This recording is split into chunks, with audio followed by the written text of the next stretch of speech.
কালকে একটা ভিডিও দিয়েছিলাম, বলেছিলাম আমার ভাই খুন হয়েছে, কিন্তু কেন খুন হয়েছে সেটা বলি নাই।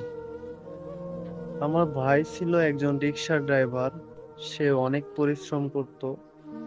তো প্রতিদিনের মতো পরিশ্রম শেষ করে সে আসতেছিল।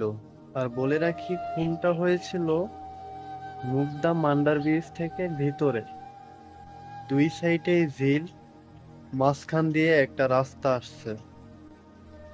তো আমার ভাইয়া সারাদিনে পরিশ্রম শেষ করে ওই রাস্তা দিয়ে আসতেছিল।